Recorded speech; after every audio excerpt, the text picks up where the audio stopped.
Min eżerċizzju li għamel One News fil-jiem li għaddew, ir-riżulta li bħalissa vjaġġ minn Malta sa Rabat Għawdex jieħu madwar 2.15. B'ħafna jgħidu li x-xogħol infrastrutturali li għaddej f'toroq ewlenin qed jaffettwa ħażin lil dawk li jridu jmorru fil-Gżira u Ċija.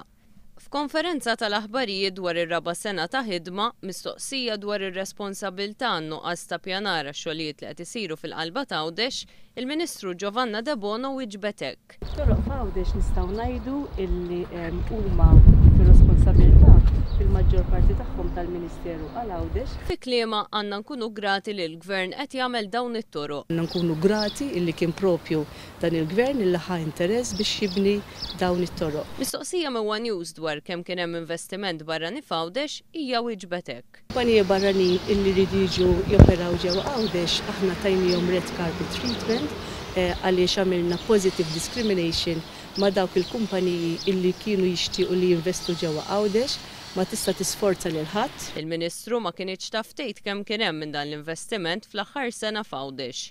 Dwar in-nuqqas ta' xogħol għaż-żgħażagħ f'Għawdex, il-Ministru Giovanna De Bono qalet li kien hemm żgħażagħ li qalu li l-ewwel esperjenza ta' xogħol tagħhom f'Malta ma dejqithomx.